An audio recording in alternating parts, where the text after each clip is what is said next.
Welcome to our online Sunday experience and our October teaching series, How to Do Less, Separating Worth from Production and the Rush of Being in No Hurry. It's a practical 4-week series about how to slow down in a world that never stops. The message you're about to hear was recorded live, and we hope that it will inspire you to join God in the renewal of all things. Let me just tell you how old I am. Are you ready? I am so old that my first car, it only cost $17 to fill the gas tank. That's how old I am. I am so old that when I had my very first car, I also had my very first part-time job, and that part-time job paid $5.85 an hour. That's how old I am. But there was a little bit of a dilemma. Because in order for me to get that money and fill the car with gas, I had to go to a gas station. But way back in the olden days, children, gas stations accepted either credit cards or cash. There was no debit, there was no tap, you couldn't flash your phone. You had to actually go into one of those like smoky cubicles, and if you were lucky enough to have a credit card, I didn't, there was this old way of doing it. Kids, listen to this. You're never gonna believe this.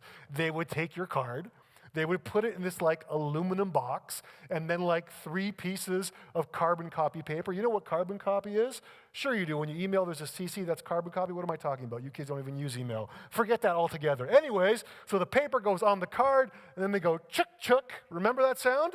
And then they would write in how much you owed and the taxes, and then you would sign your name. It's a wonder no one ever exploited that system. It sounds absolutely foolproof. So I didn't have a credit card, but I needed to put gas in my car, so here's what I would do. I would go to the bank, and I chose my bank branch very specifically. This was the criteria. Will the bank machine let me take out just $5 at a time? So I found a bank that did that, and that was my bank. And I would go every week, sometimes 2 or 3 times a week, and I would withdraw $5, and then I would drive down the plaza to where the gas station was. I would pay my $5 in cash, and that's where I honed my skills at the gas pump, and I could nail that $5 with my eyes closed. Today, still, I can get any number you want. 1010, 2222, 1715, I can do that. I actually honed my skills before there were digital gas tanks. Do you remember the other gas tanks, friends, where the numbers would like roll? Do you remember that? Those are a bit more forgiving, the digital ones not so much. I've tried to show these impressive skills to my children. They don't think it's cool at all. I don't understand why. It doesn't make sense to me, but I got a legitimate gift. So what I would do every week is get the $5, I would get that $5 in the tank, and I would put just enough gas in my car to get me to the next thing I had to do, the next work shift, the next drive home, the next trip to school. $5 that would barely get me to the next thing, always doing the bare minimum to keep me going. And often, for some of us, that's how we manage our lives. That we spread ourselves so thin that we have multiple text conversations going on at once, responsibilities, expectations all on the go at the same time, and we live every day as if we're just putting $5 into the tank to get to the next thing, or the next thing, or the next thing, just hoping that we will make it, right?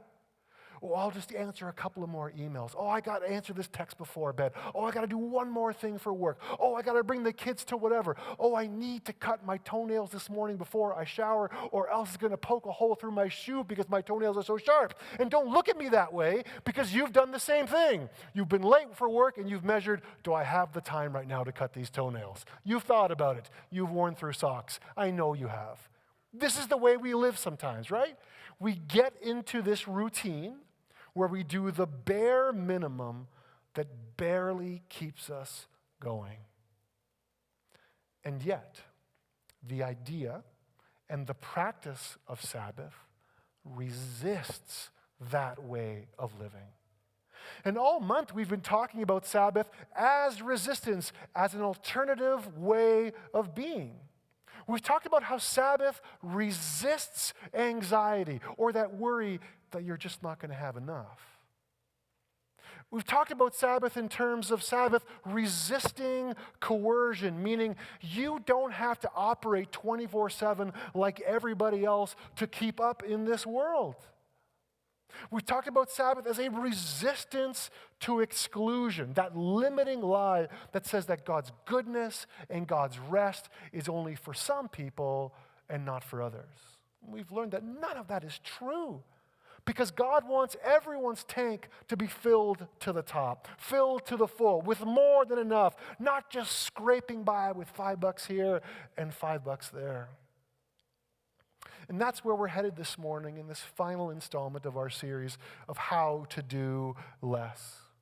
Today we're going to explore the Sabbath as an alternative, as a resistance to multitasking. That is, that feeling of just scraping by and stretching ourselves impossibly thin. We're going to talk a little bit about how distractions leave us divided.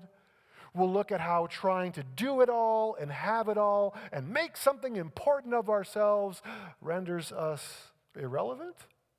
And finally, we'll see how Sabbath, if we allow it, breaks the pattern of self-sufficiency and allows God to gift us with even more than what we need.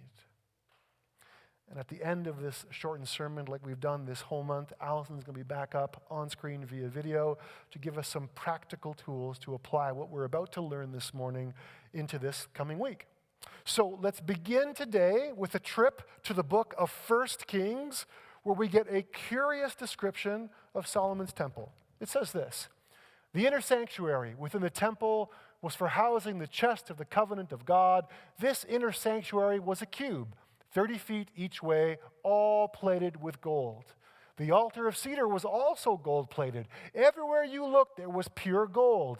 Gold chains strung in front of the gold-plated inner sanctuary. Gold everywhere. Walls, ceiling, floor, and altar. Dazzling.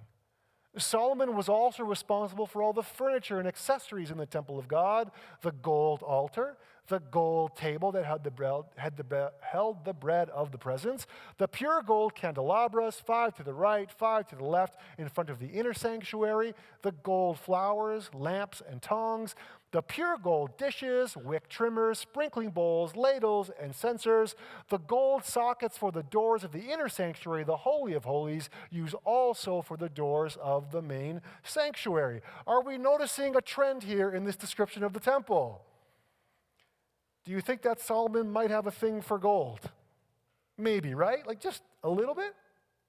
And that should raise our eyebrows. For those of us who know the story, or for the very least have been tracking with this story of Israel that we've been looking through the last 4 weeks. If you don't remember, let me summarize. We started way back in Genesis, remember? We're at the end of Joseph's life. The relationship between the Hebrews and the Egyptians, that was going sour. And then we looked into the book of Exodus, where the Israelites escaped, and then God gives them some pro tips for living life well, including this expanded commandment on Sabbath. And then we moved into the book of Leviticus, where God demands holiness, that we be like him, meaning that we would love well. And then we looked into the book of Deuteronomy, where we expanded on that idea of holiness, and we recognized that holiness, purity, and justice are actually connected, where you can't have one without the other. But now, as we follow the story of Israel as told in the book of 1 Kings, obviously the tide has turned. Because once upon a time, these people who had absolutely nothing, these people who were slaves, what are they doing now? They're dipping everything in gold. These people who were once slaves, if you know your Hebrew history, are now using slave labor to build their temple. These people who once professed that their God was different. Their God was different because this God dwelt among his people. Not like some other God far away in the sky or up on some hilltop. No, this is a God that is amongst us. Well, these people are now building a building where they're going to sequester God, not even to the whole building, but they're going to assign him to one particular room.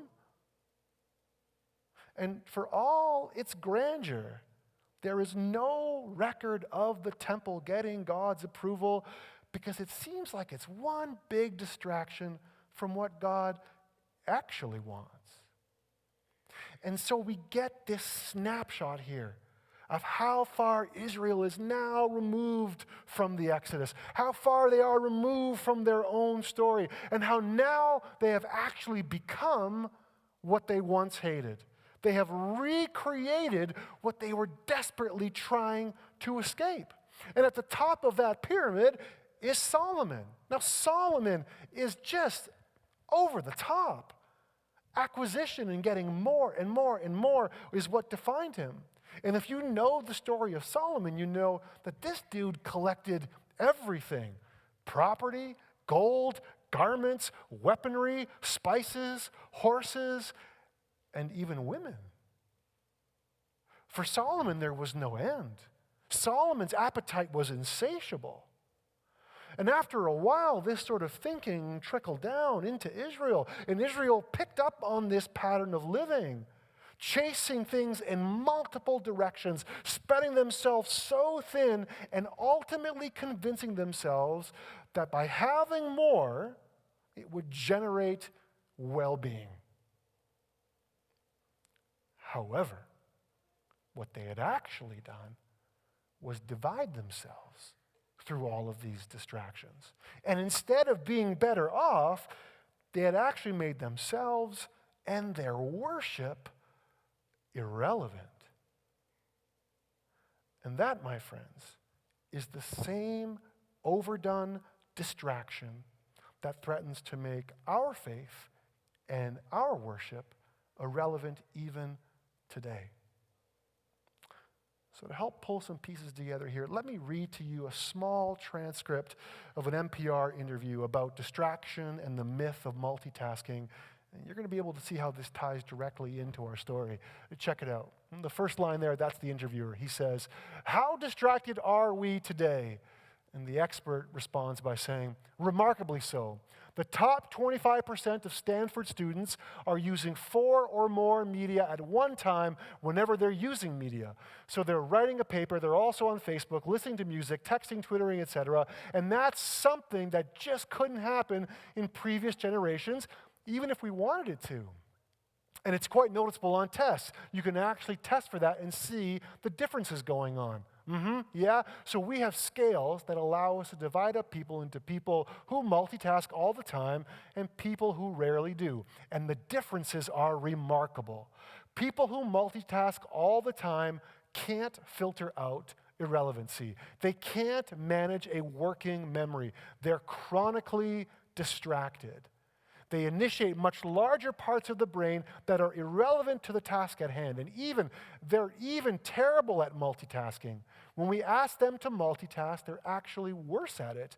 So they're pretty much mental wrecks. And that's the danger, right? That's right. No, they actually think they're more productive. They actually think they tend to, and most notably, they think they can shut it off. And that's been the most striking aspect of this research. The people we talk with continually said, look, when I really have to concentrate, I turn off everything and I am laser focused. And unfortunately, they've developed habits of mind that make it impossible for them to be laser focused. They're suckers for irrelevancy. They just can't keep on task. So all because they have been multitasking, they've lost the ability to focus on one thing. That's precisely right. Our brains have to be retrained to multitask, and our brains, if we do it all the time, brains are remarkably plastic, remarkably adaptable.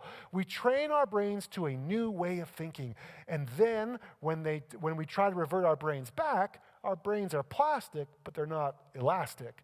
They don't just snap back into shape. So can you retain them to come back? We would love to know. It's very hard because, frankly, in the few studies we've tried to do it, people refuse. It's almost impossible to get a group of people who believe their lives are built around multitasking to stop for 2 weeks to actually see whether their brains have changed. Yikes! Studies actually go on to show that our brains can't actually do 2 things at once. You and I were just not wired that way. So what we think of as multitasking is really just bouncing back between tasks very quickly, which is a pattern that is now getting baked into these Hebrews. It's now part of a way of life for Israel.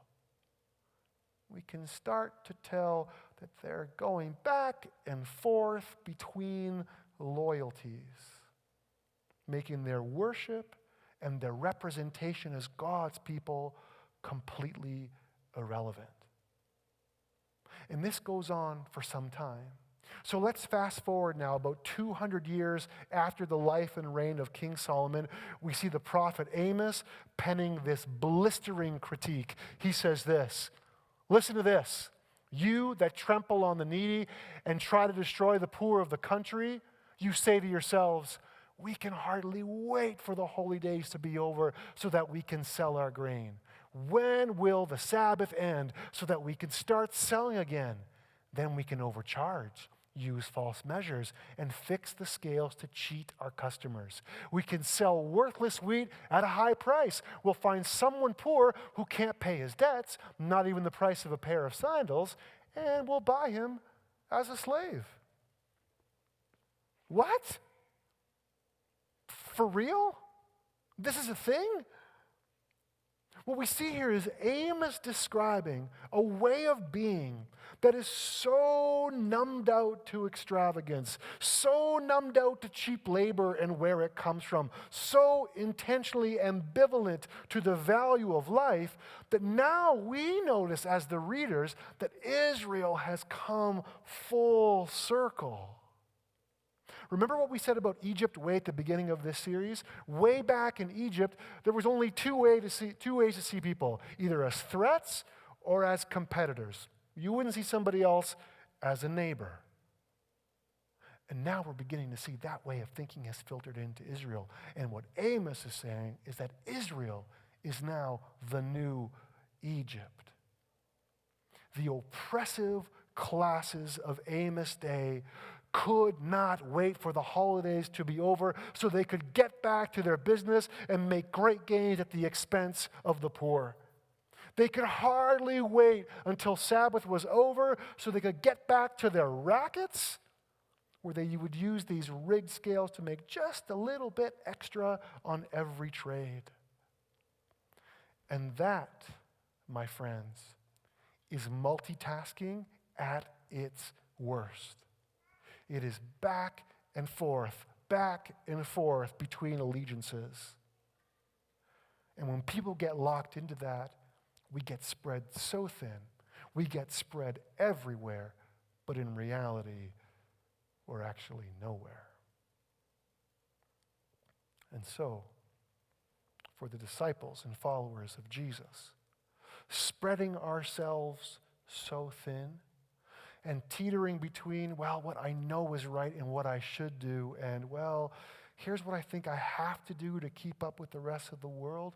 When we live in that awkward teeter-totter of a balance, it puts our faith and our worship and our representation of our good God in danger of irrelevancy. Because multitasking is the drive to be more than we are, to control more than we do, to extend our power and our effectiveness. Such practices yield a divided self with full attention given to nothing. And so, Sabbath breaks the pattern of multitasking. Because you and I, we cannot be in two places at once. We can only bounce quickly in between things, which means that I can't love God and abuse others at the same time.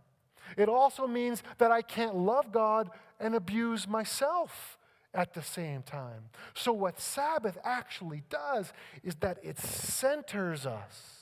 It grounds us. It calls us to be present exactly where we are. Sabbath also breaks the pattern of distraction. And the life of Solomon is a warning to us. We cannot endlessly acquire and collect and stockpile our way to security. And it doesn't matter if what you're chasing is dipped in gold or dipped in the false promise of being more important, or being more valuable, or perhaps being more interesting. Those things are distractions. Because as a follower of Jesus, your security and your value, your worth, are not found in any of those things.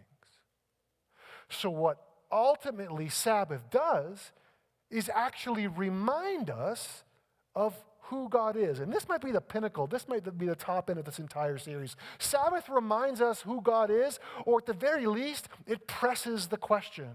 And here it is. If God the Father loves you, created you, clothes you, and feeds you, if Jesus the Son is your Lord and your Savior, if God's Spirit is your guide and your comforter, then you and I can rest easy because everything has already been taken care of for us. And not only that, what that means is that you and I can stop. We can stop trying to be someone. We can stop trying to be important. We can stop trying to be loved. You know why?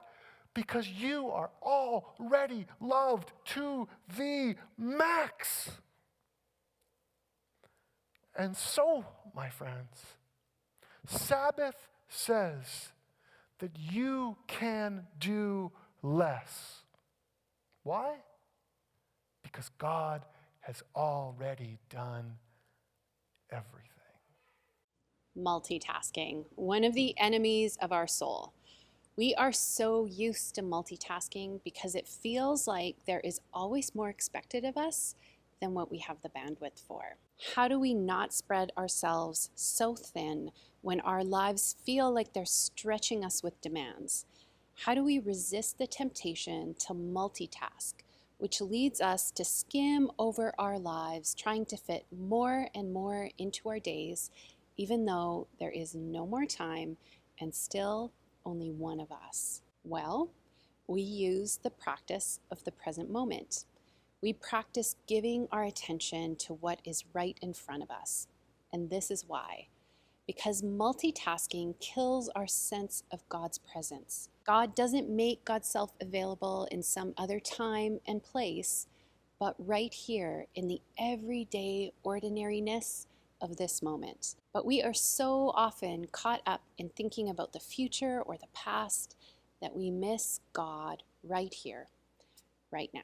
So how do we do this? Well, paying attention to creation is one of the best ways that I know to do this. I was reading one of my favorite authors this week on what it means to stay present, and she shared the story of a Native American elder who, in order to help people understand their limits, leads them to a tree and asks them, "Did you make this?" And if they know to say no, then they are learning their limits and therefore practicing being present. This week, I encourage you to add getting out in nature as one of your Sabbath practices. Dress appropriately, leave your AirPods at home because all you will need are your 5 senses, a warm coat, and probably this weekend, a toque. And then pay attention. What do you hear? What do you see? What do you smell and feel on your skin? What do you taste in the air? Sink into the experience. Notice the trees that you did not make. Feel the wind blow on your cheeks. You did not make it blow. Hear the geese flying south, and remember that happens with no intervention by you or any other human. Smell the winter on the air, and remember you are not God. There are cycles in nature to which we have to submit because we are creatures, and so much of our anxiety and our multitasking comes from trying to push beyond our boundaries, from trying to overcome limits that are actually meant to bring wholeness and fruitfulness. Limits like needing rest. Instead, we try to control what we cannot. We think we can be in 2 places at once. We try adding days to our life by worrying, and we miss God, because God is here in this moment as we submit to the limits that this moment gives. Years ago, when I was really struggling, one morning I went to sit on a dirt mound at my acreage and I looked up at the sky. It was just after all the kids had left for school on a chilly fall morning, and the sun was coming up in the east behind me, and in front, a full moon hung in a crisp blue sky. The stubble in the fields was golden. And I imagined how big the universe was and how small I was in it, and I was humbled. And all of the problems, all of the things I was trying to control and manage were put into new perspective. This experience reminded me for a moment that I was not God, and so could not really control much about the situation that was causing me so much pain. But it also reminded me that while I was busy worrying about the past and wanting to change the future, that I was actually multitasking, living in two places at once.